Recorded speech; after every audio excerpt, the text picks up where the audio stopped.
Je tiens à vous remercier pour avoir répondu présent à mon invitation et cela en dépit des remontées de préoccupation.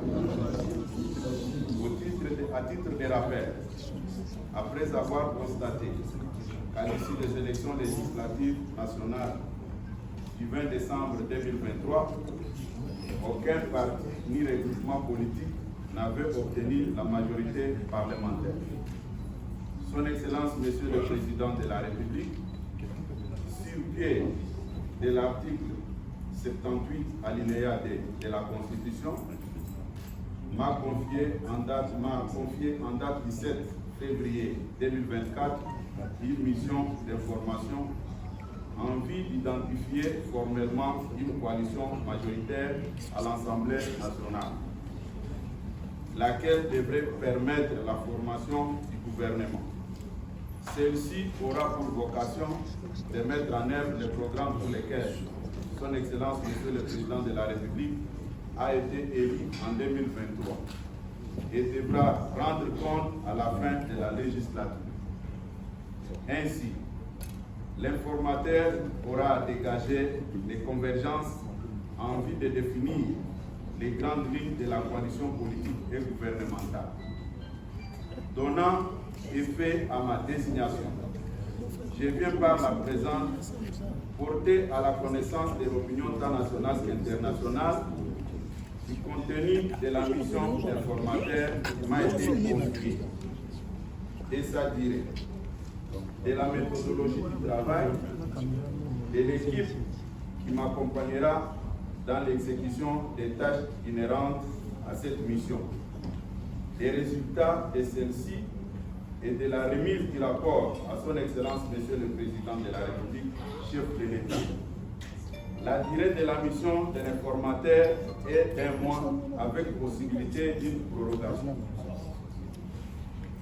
Pour ce faire, je me dois de prendre contact avec les différentes forces politiques qui constituent l'Assemblée nationale.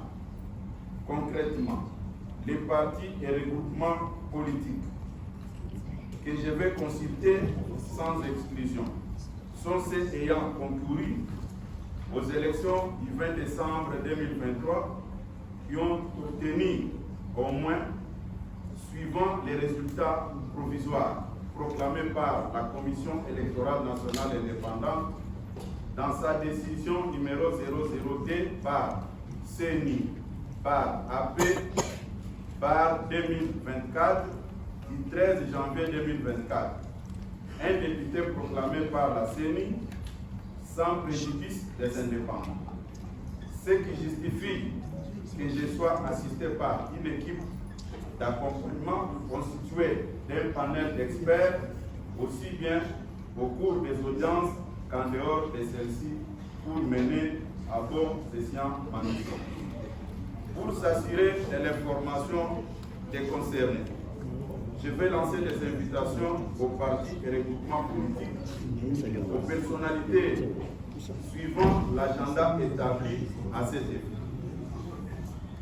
Il convient de préciser que les membres de la coalition majoritaire devront signer des actes d'engagement collectif pour les regroupements, pour les partis et regroupements concernés et individuels à la majorité parlementaire.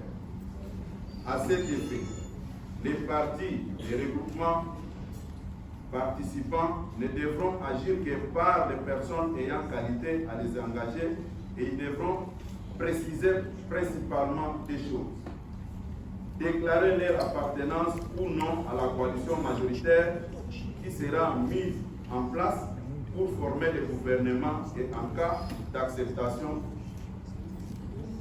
déclarative de leurs députés.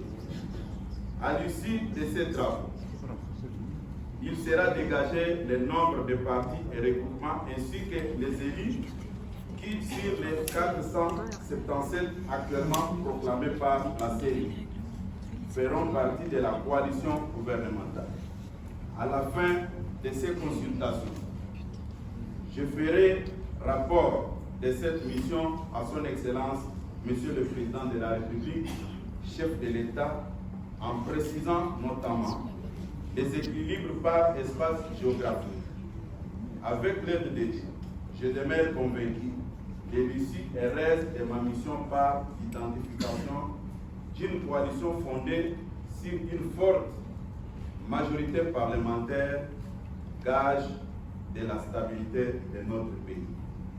J'invite donc les différents députés qui adhèrent à la vision du chef de l'État de les matérialiser en participant tous à la coalition parlementaire que nous sommes chargés de mettre en place dans le cadre de la présente mission. Je vous remercie. Merci, monsieur l'opérateur. Avec votre permission, si les journalistes ont quelques questions, ils peuvent les poser.